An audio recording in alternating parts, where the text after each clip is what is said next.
የዘላለም ሸማዬ ኢየሱስ ኢየሱስ ክብር። በስፍራ ሁሉ ያላችሁ ቅዱሳን የጌታ ጸጋና ሰላም በእያላችሁበት ቦታ ይብዛላችሁ። እንዴት ከርማችኋል? የእግዚአብሔር የአምላካችን ስም የተባረከ ይሁን። ዛሬ እግዚአብሔር በሰጠን እድል ስለ እውነተኛ መንፈሳዊነት ለመነጋገር ከእግዚአብሔር ቃል አብረን የምናይበትን ጊዜ ነው። አብረን እስቲ እግዚአብሔር እንዲናገረን እውነተኛ መንፈሳዊነትን አብረን እግዚአብሔር ለዚህ እውነት እንዲያዘጋጀን እንዲያሰለጥነን አብረን እንጸልያለን። ቅዱስ አምላካችን ልዑል እግዚአብሔር ደግሞ እንደገና ምህረት በስቶልን እንዲህ አይነት እድልን ደግሞ ስላገኘን እናመሰግንሃለን። የቃልህ ባለቤት አንተ ነህ። በቃልህ የሰዎችን ልብ ልትደርስ የምትችል በስፍራ ሁሉ ላሉት መናገር የምትችል በስፍራ ሁሉ የምትገኝ እውነተኛ አምላክ አንተ ስላለ አመሰግንሃለሁ። ዛሬ እኔንም እርዳኝ፣ ይህን የሚሰሙትንም ደግሞ እግዚአብሔር ሆይ እንድታግዛቸው እንድትረዳቸው ከዚህ እውነት ጋር ደግሞ ሁላችንም መግባባት እንድንችል ልባችን እንድታቀና በክርስቶስ ኢየሱስ ስም እንለምንሃለን። ጊዜያችንን አንተ ተጠቀምበት፣ በክርስቶስ ኢየሱስ ስም አሜን። እግዚአብሔር የተባረከ ይሁን። ወገኖቼ በያላችሁበት ስፍራ ያላችሁ ይሄንን ርዕስ ለተከታታይ ለ4 ሳምንታት አብረን እንመለከታለን። ዛሬ አብረን በጣም የምንመለከተው እውነተኛ መንፈሳዊነት ምን ማለት ነው የሚለውን ሐሳብ ነው ማየት ያለብን። ስለ እውነተኛ መንፈሳዊነት በእውነት መነጋገር፣ መጠየቅ፣ ማሰብ፣ መጸለይ፣ መማማር በጣም አስፈላጊ የሆነበት ዘመን ላይ ነን ያለነው። እንደምታስታውሱት በአንደኛ ቆሮንቶስ ምዕራፍ 12 ላይ ጳውሎስ ለቆሮንቶስ አማኞች ምን ይላቸዋል? ስለ መንፈሳዊ ነገር ታውቁ ዘንድ ይላልና ስለ መንፈሳዊ ነገር መታወቅ አለበት። ስለ መንፈሳዊ ነገር አለማወቃቸው ነው ቆሮንቶስ ቤተክርስቲያን ላይ ያን ሁሉ ትርምስ ያን ሁሉ ውድቀት ያመጣው። መንፈሳዊ ነገርን በአግባብ አለመረዳት ነው። መንፈሳዊ ነገርን ወይም እውነተኛ መንፈሳዊ ነገርን ማወቅ ማለት በልሳን መጸለይ ማለት አይደለም። ትንቢት መናገር ማለት አይደለም። ማስተማር ማለት አይደለም። መስበክ ማለት አይደለም። ምክንያቱም እነዚህ ነገሮች ሁሉ ቆሮንቶስ ቤተክርስቲያን ላይ ይከናወናሉ። ግን ስለ መንፈሳዊ ነገር ግን እያወቁ አልነበረም። በተለይም ዛሬ አብረን የምንነጋገረው ስለ እውነተኛ መንፈሳዊ ሕይወት ብለን ስንል ሐሰተኛ መንፈሳዊ ሕይወት ወይም የማስመሰል መንፈሳዊ ሕይወት አለ ማለት ነው። ወገኖቼ እውነተኛ መንፈሳዊ ሕይወት በሌለበት እውነተኛ የእግዚአብሔር ድምፅን፣ እውነተኛ የእግዚአብሔር ክብርን፣ እውነተኛ የእግዚአብሔር አገልጋይን፣ እውነተኛ አገልግሎትን ማግኘት አንችልም። እውነተኛ ዓላማ ላይ መድረስ አንችልም። የሁሉ ነገር መሰረት እውነተኛ መንፈሳዊነት ነው። እውነተኛ መንፈሳዊነት ካለ ለውጥ አለ። ሕይወት ይቀጥላል፣ ያድጋል። ተልኳችንን መፈጸም እንችላለን። ከእግዚአብሔር ቃል 2 ስፍራ ላይ ሐዋርያው ጳውሎስ ጢሞቴዎስን ከሚያሳስብበት ስለ እውነተኛ መንፈሳዊ ሕይወት ከሚያሳስብበት ከ2 ክፍል ላይ አብረን እንመለከታለን። የመጀመሪያ የማነበው አንደኛ ጢሞቴዎስ ምዕራፍ 3 ላይ ከቁጥር 14 ጀምሮ እንደዚህ ይላል። ወደ አንተ ቶሎ ለመምጣት ተስፋ ባደርግም ይህን ትእዛዝ እጽፍልሃለሁ። ይህንም የምጽፍልህ ብዘገይ እንኳን ሰዎች በእግዚአብሔር ቤት እንዴት መኖር እንዳለባቸው እንድታውቅ ነው። ቤቱም የሕያው እግዚአብሔር ቤተ ክርስቲያን ይኸውም የእውነት አምድና መሰረት ነው። የእውነተኛ መንፈሳዊ ሕይወት ምስጢር ያለ ጥርጥር ታላቅ ነው ይላል።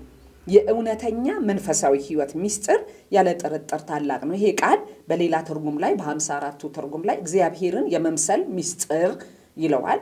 በዚህ በአዲሱ መደበኛ ትርጉም ደግሞ የእውነተኛ መንፈሳዊ ሕይወት ምስጢሩ ያለ ጥርጥር ታላቅ ነው። ስለዚህ የምናየው ይሄ እውነተኛ መንፈሳዊ ሕይወት የሚባለው ያለ ጥርጥር ታላቅ የሆነውን ምስጢር ነው።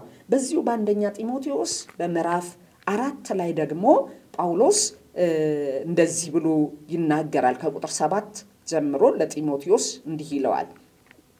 እግዚአብሔርን ከማያከብር እርባና ቢስ አፈታሪክና ከአሮጊቶች ተረታ ተረት ራቅ።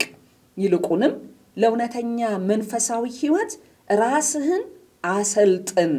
የአካል ብቃት ልምምድ ለጥቂት ነገር ይጠቅማልና ለእውነተኛ መንፈሳዊ ሕይወት ራስን ማሰልጠን ግን ለአሁንም ሆነ ለሚመጣው ሕይወት ተስፋ ስላለው ለሁለቱም ይጠቅማል ይላል። ምዕራፍ 3 ላይ ሐዋርያው ጳውሎስ ጢሞቴዎስን በእግዚአብሔር ቤት ለመኖር ታላቅ የሆነው ምስጢር፣ አስደናቂ የሆነው ምስጢር እግዚአብሔርን መምሰል ነው። በእግዚአብሔር ቤት ሰው ማደር የሚችለው እግዚአብሔርን በመምሰል ነው፣ ባለቤቱን በመምሰል ነው፣ የቤተ ክርስቲያን ባለቤት የሆነውን እግዚአብሔርን በመምሰል ነው። እውነተኛ መንፈሳዊ ሕይወት ምስጢር ደግሞ ያለ ጥርጥር ታላቅ ነው። የቀለለ አይደለም፣ ታናሽ አይደለም፣ ዋጋው ተራ አይደለም ወገኖቼ። በምዕራፍ 4 ላይ ደግሞ እንዳየነው ጳውሎስ ራቅ ይለውና ከተራ ነገር ራቅ ይለውና ራስን ግን ለእውነተኛ መንፈሳዊ ሕይወት አዘጋጅ፣ አሰልጥን፣ በየጊዜው በዚህ እውነት ውስጥ ግባ ይለውና ንጽጽር ያሳየዋል። አንዱ ንጽጽሩ የሚያሳየው ምንድነው? ሰውነትን ለአካል ማጎልመሻ ወይም ለብቃት ልምምድ ማሰልጠን እኮ ይጠቅማል። ራሳችንን ስናሰለጥን ይጠቅመናል። በጣም ነው የሚጠቅመው። ለጤንነት ይጠቅማል፣ ለሰውነት ቅርጽ ይጠቅማል፣ ለብዙ ነገር፣ ለአካላዊ ልምምድ፣ ብቃት ልምምድ ባሰለጠን ነው ቁጥር ሰውነታችን ይገራል፣ ወደሚፈለገው ነገር ይደርሳል። ስለዚህ እሱ ይጠቅማል። ግን ጥቅሙን ሲያየው ከዚህኛው ጋራ አሁን ከሚናገረው ጋር ሲያየው ለጥቂት ነው አለ።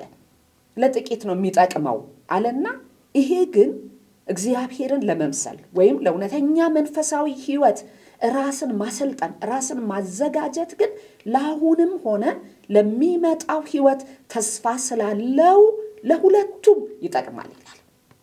ከፍተኛ ጥቅም ላለው ነገር ነው ወገኖች። እውነተኛ መንፈሳዊ ሕይወት አሁን ይጠቅመናል፣ ከዛስ ለሚመጣው ደግሞ ይጠቅማል ይልና ቁጥር 9 ላይ እንዲህ ይላል። ይህ ቃል ይላል ይሄ ራስህን ለእውነተኛ መንፈሳዊ ሕይወት አሰልጥን የሚለው ይሄ ቃል የታመነና ሙሉ ለሙሉ ሊቀበሉት ደግሞ የሚገባ ነው። ምን ማለት ነው? ችላ የማይባል ነው። ለነገ ቀጠሮ የማይሰጠው ነው። ዛሬ ራሳችንን ልናዘጋጅበት ልንነቃ የሚገባው ጉዳይ ነው። ቁጥር 10 ላይ እንዲህ ይላል ሐዋርያው ጳውሎስ፣ ለዚህ ብለን እንጥራለን፣ እንደክማለን፣ ይኸውም ለሰዎች ሁሉ በተለይም ለሚያምኑት አዳኝ በሆነው በሕያው እግዚአብሔር ተስፋ ስለምናደርግ ነው ይላል። ይሄ ነገር ዝም ብሎ በምኞት የሚመጣ አይደለም። ይሄ እውነተኛ መንፈሳዊ ሕይወት ምን ያስፈልገዋል ይላል? ጥረት ያስፈልገዋል፣ መድከም ያስፈልገዋል፣ ልንዘጋጅ ያስፈልገናል። እውነተኛ መንፈሳዊ ሕይወትን ልናውቅ ያስፈልጋል። በአንደኛ ጢሞቴዎስ ላይ ጳውሎስ ይህንን ሐሳብ ይቀጥላል። በምዕራፍ 6 ላይ ለምሳሌ ይቀጥላል። በምዕራፍ 6 ላይ ጳውሎስ እንደዚህ ብሎ ይናገራል። ከቁጥር 3 ጀምሮ ማንም የሐሰት ትምህርት ቢያስተምር ከጌታችን ከኢየሱስ ክርስቶስ ጤናማ ቃልና እውነተኛ መንፈሳዊነት ከሚያጎለብት ትምህርት ጋር የማይስማማ ቢሆን ይላል። ስለዚህ እውነተኛ መንፈሳዊ ሕይወት መመዘኛ ነው፣ መለኪያ ነው። የሐሰት ትምህርት እንዳይቀጥል የሚያደርግ ነው።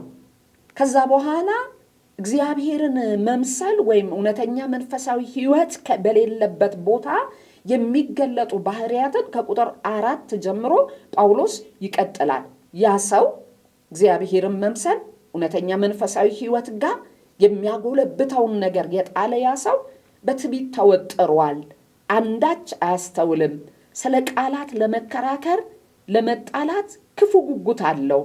እነዚህም ቅናትን፣ ጥልን፣ ስድብን፣ መጥፎ ጥርጣሬን ያስከትላሉ።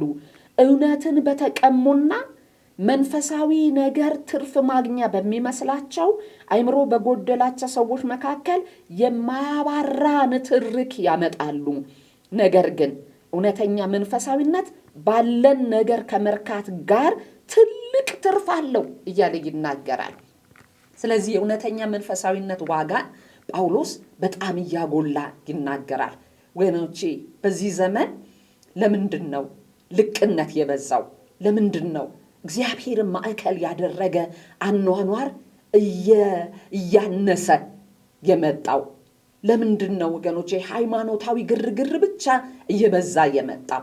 ከግል ህይወት ጀምሮ በህብረት ውስጥ የጠፋው እውነተኛ መንፈሳዊነት ነው። እውነተኛ መንፈሳዊነት ከጠፋ ሽንገላ በዝቷል፣ ማስመሰል በዝቷል። በግል ህይወታችን፣ በጓዳችን፣ በአደባባይ፣ በመድረኮቻችን። ስለዚህ ወደ እውነተኛ መንፈሳዊ ህይወት ልንመለስ ያስፈልጋል ወገኖቼ። እውነተኛ መንፈሳዊት ጋር እንመለስ ብለን ስንል ዛሬ ጥቂት ነገር አብረን እንመለከታለን። ምን ማለት ነው እውነተኛ መንፈሳዊ ህይወት ብለን ስንል? እውነተኛ መንፈሳዊ ህይወት ከውጫዊ ነገር የማይጀምር እውነተኛ መንፈሳዊ ህይወት በውስጣችን ባደረው በመንፈስ ቅዱስ ከእግዚአብሔር ልብ ጋር ህብረት ማድረግ ማለት ነው። ከእግዚአብሔር ልብ ጋር መገናኘት ማለት ነው። ሰው ከእግዚአብሔር ልብ ጋር ሲገናኝ፣ ከእግዚአብሔር ልብ ጋር ሲስማማ፣ ከእግዚአብሔር ልብ ጋር ህብረት ሲያደርግ በእግዚአብሔር ልብ ውስጥ ያለው በሱ ልብ ውስጥ ይሆናል። ሐዋርያው ጳውሎስ በፊልጵስዩስ ምዕራፍ 2 ላይ እንደተናገረው በክርስቶስ ኢየሱስ ያለ ሐሳብ በእናንተ ዘንድ ይሁን እንዳለ በመንፈስ ቅዱስ ሰው በውስጠኛ ህይወቱ በውስጠኛ ሰውነቱ ከእግዚአብሔር ልብ ጋር ህብረት ማድረግ ሲጀምር የእግዚአብሔር ሐሳብ በሱ ሐሳብ ላይ የበላይ ይሆናል።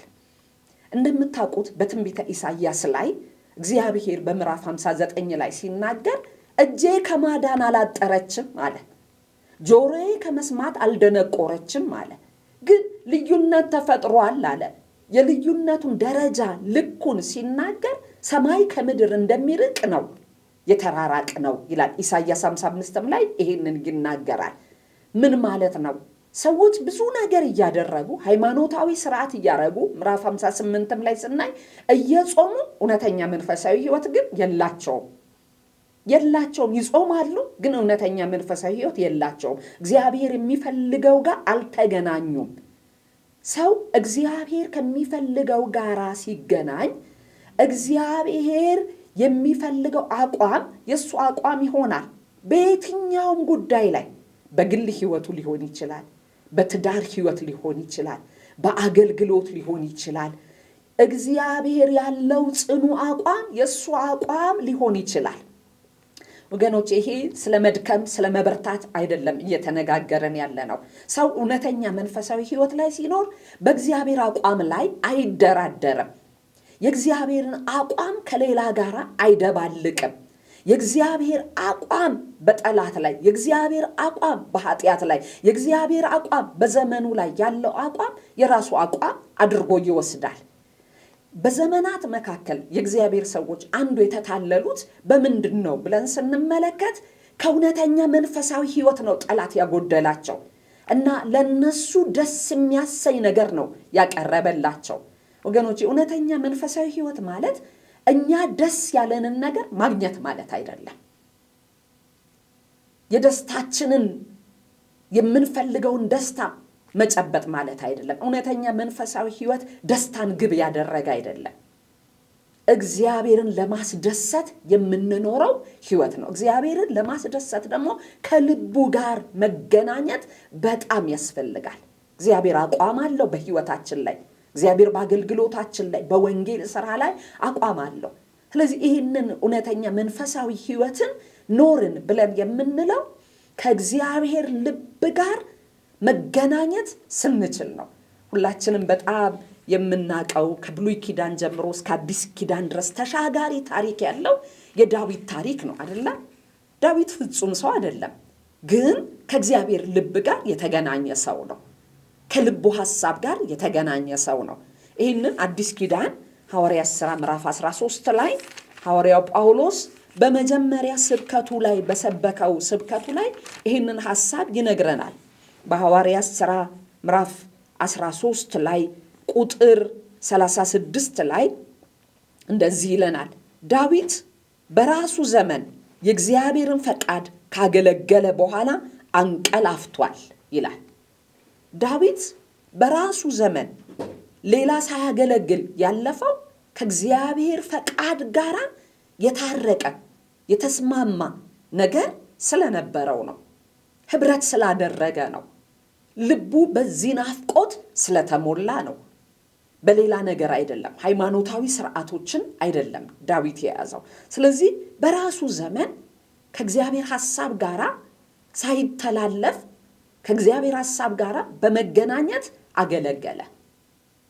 ወገኖቼ እውነተኛ መንፈሳዊነት ህብረት ከምናደርገው ከእግዚአብሔር ጋራ ከልቡ የተቀዳውን ሐሳብ ማግኘት ነው እንጂ የልባችንን ምኞታችንን ፈቃዳችንን ማድረግ አይደለም። እውነተኛ መንፈሳዊነት ከራሳችን መንገድ እየወጣ እግዚአብሔር መንገድ ውስጥ መግባት ነው። እግዚአብሔር እኛ መንገድ ውስጥ እንዲገባም ማምጣት አይደለም፣ መጠምዘዝ አይደለም። አንዳንድ ጊዜ ሰዎች እግዚአብሔርን ወደ ራሳቸው ሐሳብ እንዲመጣና መንፈሳዊነትን በዛ ሊለማመዱ ይፈልጋሉ። መንፈሳዊነትን በዚያ እንለማመድም። ከውስጥ በሆነ ወገኖቼ ከልባችን ከእግዚአብሔር ሐሳብ ጋር ስንገናኝ የእግዚአብሔር ፈቃድ ወደኛ ይመጣል። የእግዚአብሔርን ፈቃድ አድርገን እናልፋለን። ያን ጊዜ ወገኖቼ ለጠላት ማንመች እንሆናለን። በእውነተኛ መንፈሳዊነት ዘመናችን በድል ይጠናቀቃል። ከእውነተኛ መንፈሳዊነት አንጎልም። ስለዚህ ጳውሎስ ጢሞቴዎስን ለዚህ ነው የሚያበረታታው። አሰልጥነው ለዚህ ለእውነተኛ መንፈሳዊ ህይወት ልብህን ከሰማይ እውነት ጋር ከእግዚአብሔር ልብ ጋር በመንፈስ ቅዱስ ኃይል አገናኘው ነው የሚለው። ወገኖቼ በእኛ በመሰለን ነገር አይደለም እውነተኛ መንፈሳዊነት። ሳኦልን እናስታውሳለን። ሳኦል በነበረበት በአንደኛ ሳሙኤል 15 ላይ አማሌቃውያንን አጥፋ ብሎ ሲለው አማሌቃውያንን በራሱ ሐሳብ ነበረ ሲዋጋቸው የነበረው እና ሲመጣ ያለው እናስታውሳለን። ያለው ነገር ምንድነው? እግዚአብሔር ያለኝን ፈጽሜያለሁ አለ። ለራሱ እኮ ፈጽሟል፣ ለራሱ እኮ አድርጓል። እግዚአብሔር ግን ከሰማይ ሲያየው አዝኗል። ለምን? ከእግዚአብሔር የልብ ሐሳብ ጋር አልተገናኘም። ከውስጥ ፈቃድ ጋር አልተገናኘም። ከእግዚአብሔር ፈቃድ ጋር ከሚያገናኘው ቃል ጋር እግዚአብሔር በአማሌቃውያን ላይ ያለውን አቋም የራሱ አላደረገም። የራሱን አቋም ነው የፈጸመው። የከሱትን አጠፋ፣ አጋግን ማርኮ አመጣ፣ ጨርሻለሁ አለ። እግዚአብሔር ግን አዝኖ ነበረ። ሳኦል እኮ በአማሌቃውያን ተሸነፈ አይለንም፣ አሸንፎ ነው የመጣው። አሸንፎ እንኳን እውነተኛ መንፈሳዊ ህይወት የለውም። እግዚአብሔር እንዴት እንዳዘነ አንደኛ ሳሙኤል ምዕራፍ 15ን ማየት ትችላላችሁ። ቁጥር 11 ላይ ምን ይላል? ሳኦል እኔን ከመከተል ተመልሷል አለ እግዚአብሔር። አንደኛ ሳሙኤል 15:11 ላይ ተመልሷል። የለም እኔ ጋር ህብረት የለውም፣ ግንኙነት የለውም። ግን ምን እያለ ነው? እያገለገለ ነው። እውነተኛ መንፈሳዊ ህይወት ሰው ጎሎት ሊያገለግል ለካ ይችላል፣ ለካ ሊቀጥል ይችላል፣ ለካ ድል ሊያመጣም ይችላል። ግን እግዚአብሔር አዝኗል ከሰማይ። ሳሙኤል ሌሊቱን ሙሉ ሲጮህ አደረ። ና እግዚአብሔር የነገረኝን ልንገርህ አለው። ንቀሃል፣ ከእግዚአብሔር ጋር ያለውን ህብረት ንቀሃል፣ የእግዚአብሔርን ቃል ንቀሃል፣ እውነተኛ መንፈሳዊ ህይወትን ዋጋ አልሰጠኸውም ነው ያለው። እና ከዚህ የተነሳ ከእውነተኛ መንፈሳዊ ህይወት ጎሎ ተናቀ። ወገኖቼ እግዚአብሔር ወደ መንፈሳዊ ህይወት ወደ እውነተኛ መንፈሳዊ ህይወት ከራሳችን ልምምዶች ሊያወጣንና ከሱ ጋራ የልብ ህብረት እንድናደርግ እግዚአብሔር ይፈልጋል። ስለዚህ አንዱ መንፈሳዊ ህይወት እውነተኛ መንፈሳዊ ህይወት ምንድነው ብለን ስንል የለመድናቸው የምናስባቸው ነገሮችን መደጋገም ሳይሆን በመንፈስ ቅዱስ ከእግዚአብሔር ልብ ጋር ህብረት ማድረግ፣ መገናኘት ከእግዚአብሔር ልብ ጋር እግዚአብሔር ከሚፈልገው ከሚናፍቀው ጋር። አንደኛ ሳሙኤልን ሁላችንም በጣም እናስታውሳለን። የኤሊ ልጆች እኮ እያገለገሉ ነበረ። የኤሊ ልጆች ያገለግላሉ፣ ግን ምን እያደረጉ? ምኞታቸውን ፈቃዳቸውን የራሳቸውን እያደረጉ ከእውነተኛ መንፈሳዊ ህይወት ጎለው ነበረ። ስለዚህ እግዚአብሔር የተናገረው ነገር ምንድነው? የታመነ ካህን ለእኔ አስነሳለሁ አለ። እሱም በልቤ ያለውን ያደርጋል። በልቡ ያለውን ለማድረግ ከልቡ ጋር ህብረት ያስፈልጋል። ከእግዚአብሔር ልብ ጋር ህብረት እንድናደርግ የሚያደርገን ደግሞ ቃሉ ነው ወገኖቼ። ስለዚህ እውነተኛ መንፈሳዊ ህይወት ከእግዚአብሔር ልብ ጋር መገናኘት መቻል ነው። መንፈስ ቅዱስ ይርዳን ወገኖቼ። እኛ ውስጥ ያደረው የእግዚአብሔር መንፈስ ከዚህ ምድር ከተለመድነው ነገሮች እያወጣ ከእግዚአብሔር ልብ ጋር በቃሉ ሊያገናኘን ስለሚፈልግ ነው መንፈስ ቅዱስ እኛ ውስጥ ያደረው። ይሄ የመጀመሪያው ነው። ሁለተኛው መንፈሳዊ ህይወት እውነተኛ መንፈሳዊ ህይወት ደግሞ ምንድነው ብለን ስንመለከት ወገኖቼ እውነተኛ መንፈሳዊ ህይወት ወጥነት ያለው ህይወት መኖር ነው። ምን ማለት ነው? በሁለት መልክ አለመኖር ማለት ነው። በሁለት ሐሳብ አለማንከስ ማለት ነው። አንድ ሆኖ መገኘት ነው። ለዚህ ዳዊት በጣም ተማጽኖ ሲያቀርብ እናየዋለን። መዝሙር 19ን ላንብበው። በመዝሙር 19 ላይ የዳዊት ብርቱ ተማጽኖ እግዚአብሔርን የሚጠይቅበት አንዱ ተማጽኖ ለዚህ ህይወት የሚሆን እንዲሆነው ነው። መዝሙር 19 ላይ በጌታ ስም አነበዋለሁ። ቁጥር 14 መጠጊያዬና ዳኜ እግዚአብሔር ሆይ ያፌ ቃልና የልቤ ሐሳብ በፊትህ ያማረ ይሆናል። አይጣላብኝ አይጋጭብኝ ምኔ የአፌ ቃል እና ልቤ የሚያስበው አንተ ፊት ያማረ የሰመረ ያልተጣላ ያልተጋጨ ይሁን።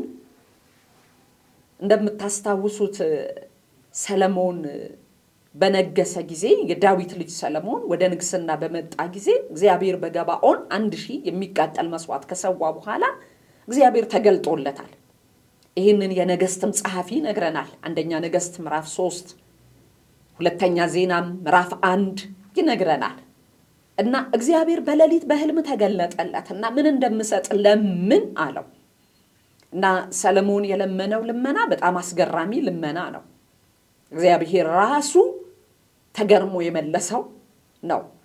እና ቁጥሩ በማይታወቅ በዚህ በታላቅ ህዝብ ላይ ሾመኸኛል፣ አንግሰኸኛል።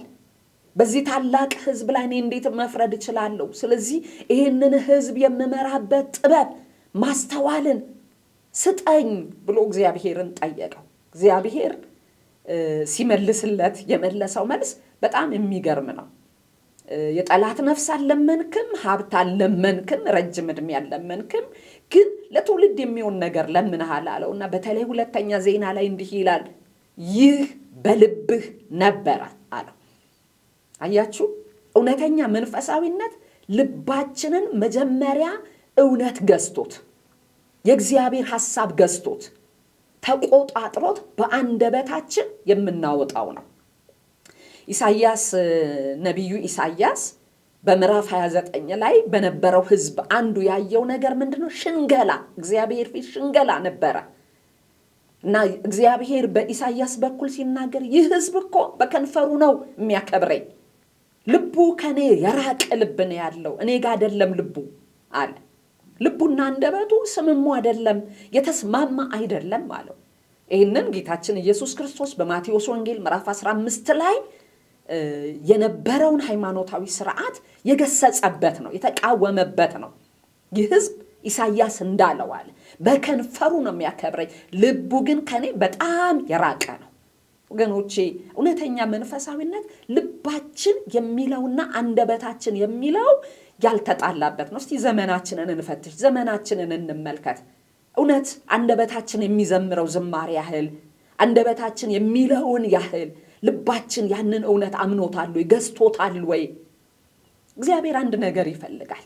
ደክመን ከሆነ ልባችን ውስጥ ያለው እሱ ከሆነ ደክመናል በአንደበታችን እንድንለው ሳንሸነግለው የሆነውን ሆነን እንድንገኝ እግዚአብሔር ፊት እርዳታ ካስፈለገን እርዳታ እንድንጠይቅ፣ ፈርተን ከሆነ ፈርተናል እንድንለው እግዚአብሔር ያንን እንድናደርግ እግዚአብሔር ይፈልጋል ወገኖቼ። ስለዚህ እውነተኛ መንፈሳዊነት ወጥነት ያለው ህይወትን መኖር ነው። ያለ ሽንገላ በእግዚአብሔር ፊት የምንኖረው የህይወት አቋም ነው ወገኖቼ። ስለዚህ ይህንን ህይወት በጣም የተለማመዱ ሰዎች ነበሩ። መጽሐፍ ቅዱስ ላይ እውነተኛ ሆነው የኖሩ ሰዎች ነበሩ። ልባቸው ውስጥ ደግሞ የሌለውን እግዚአብሔር በአንደበታቸው እግዚአብሔርን ለማታለል የመጡ ሰዎች ነበሩ። እግዚአብሔር በእነዚህ ሰዎች አልተደለለም፣ አልተሸነገለም። ውሸት ነው አለ፣ አፋቸው ነው። ንስሐ የምንገባው የእውነት በልባችን ኃጢአትን ተጸይፈነዋል ወይ? ያልተጸየፍነው ኃጢአትን እኮ ወገኖቼ ይቅር በለኝ ማረኝ ብንል እውነተኛ መንፈሳዊነት አይደለም። ያኮ ሉቃስ 15 ላይ የጠፋው ልጅ ጌታችን ኢየሱስ ክርስቶስ የሰጠው ትልቅ ምሳሌ ምን ብሎ ነው የሚናገረው? ተንገሸገሸ በቃ። እና በልቡ ነው መጀመሪያ ያለው። በልቡ ምን አለ? አባቴ ቤት እኮ ብዙ እኮ ሙያተኞች በልተው ይተርፋቸዋል አለ። ስለዚህ አባቴ ቤት ሄጄ በደልኩ እላለሁ አለ። አጥፍቻለሁ እላለሁ፣ ማረኝ እላለሁ። አደረገው፣ ተጓዘ እና እውነተኛ ስለሆነ ተቀበለው። ይሄ የእግዚአብሔር አብ እኮ ምሳሌነትን ነው ጌታችን ኢየሱስ ክርስቶስ ያሳየው። ኃጢአተኞችን ፍለጋ ነው የመጣው። በዘመናት መካከል ወገኖቼ እግዚአብሔር በሽንገላ በሃይማኖት ልብስ ያሉትን ይጸየፋል። ጌታችን ኢየሱስ ክርስቶስ ሲመጣ እኮ የተቀበላቸው ምን አይነት ሰዎች ናቸው? ልባቸው ተዋርዶ የሆኑት ሉቃስ 7 ላይ ማየት እንችላለን። ፈሪሳዊ ቤት እኮ ያ ግብዣ እየተደረገ ያችን ሴት እኮ ነው ጌታ ኢየሱስ መስዋዕቷን የተቀበለው። ስለዚህ እውነተኛ መንፈሳዊነት ይህንን መኖር ነው። ስለዚህ እግዚአብሔር ይፈልጋል ወደ እውነተኛ መንፈሳዊ ህይወት ወገኖች ሊመልሰን፣ ልባችን ከእግዚአብሔር ጋራ ህብረት እንዲያደርግ፣ የልብ ህብረት፣ የእውነት ህብረት፣ በመንፈስ ቅዱስ ኃይል የሆነ ህብረትን አድርገን የልቡ ሐሳባችንን እንዲገዛ እግዚአብሔር ይፈልጋል። ደግሞም አንደበታችንና ልባችን ሳይጣላ ወደ እግዚአብሔርም ወደ ሰውም ስንቀርብ እውነተኞች እንድንሆን፣ እግዚአብሔር እውነተኞችን ይወዳል፣ ከእውነተኞች ጋር ይቆማል፣ እውነተኞችን ይታደጋል፣ እውነተኞችን ያድናል፣ ከውድቀት ይመልሳል። ወገኖቼ እውነተኛ መንፈሳዊ ህይወት በጣም የሆነ ፍጹምነት፣ ስተት አልባነት አይደለም። ደግሞ በውጫዊ ግርግር መሸንገል አይደለም። እውነተኛ መንፈሳዊነት ከሕያው እግዚአብሔር ጋራ ህብረት ማድረግ ነው። ስለዚህ ወገኖቼ ዛሬ ስለ እውነተኛ መንፈሳዊ ህይወት ያየነው ሐሳብን እግዚአብሔር በህይወታችን እንዲረዳን፣ ወደ እውነተኝነት እንዲመልሰን በአምላካችን በእግዚአብሔር ፊት ልንጠይቅ፣ እግዚአብሔርን ልንማጸን ያስፈልጋል። ከሽንገላ ህይወት እንድንወጣ፣ ወደ እውነተኛ አምልኮ እንድንመለስ፣ በእውነት በመንፈስ እግዚአብሔርን እንድናመልከው እግዚአብሔር ይፈልጋልና በእውነተኛ መንፈሳዊ ህይወት እግዚአብሔር ይባርከን። እግዚአብሔር እንዲረዳን እኔንም እናንተንም የምንሰማውንም ምድራችንን ቤተክርስቲያንን እንዲረዳ፣ አገልጋዮችን እንዲረዳ በእውነተኛ መንፈሳዊ ህይወት ወገኖቼ እንድንሞላ፣ ያልሆነውን መድረክ ላይ እንዳንሆን የሆነውን ሆነን እንድንገኝ እግዚአብሔር እንዲረዳን አጭር ጸሎት ጸልየን እናጠቃልላለን። በሚቀጥለው የእውነተኛ መንፈሳዊ ህይወት መሰረቱ ምንድነው፣ ከየት ነው የሚጀምረው የሚለውን ስለ ጅማሬው ደግሞ እንመለከታለን። ሁላችንም እንጸልይ። ቅዱስ አምላካችን ሆይ እናመሰግንሃለን ስለረዳህን፣ ስላገስከን። በፊትህ ዝቅ እንላለን፣ እንዋረዳለን። በሰጠህን መንፈስ ካንተ ጋር ህብረት ማድረግ ይሁንልን። ወደ ልብህ ሐሳብ መጠጋት ይሁንልን። ከራሳችን ልብ አድነን። ደግሞም ጌታ ሆይ ከሽንገላ ህይወት በጌታ በኢየሱስ ክርስቶስ ስም እኔንና ወገኖቼን አትርፈን። የአፋችን ቃልና የልባችን ሐሳብ በፊት ያማረ ይሁን። እንደ ዳዊት እንጠይቅሃለን። የዘላለም አምላክ ሆይ፣ መጠጊያችን ሆይ፣ ረድኤታችን ሆይ፣ በፊትህ ያላማረህ ነገር ሁሉ ከህይወታችን እንድታስወግድልን እንጸልያለን። እግዚአብሔር ሆይ ተመስገን። በክርስቶስ ኢየሱስ ስም አሜን።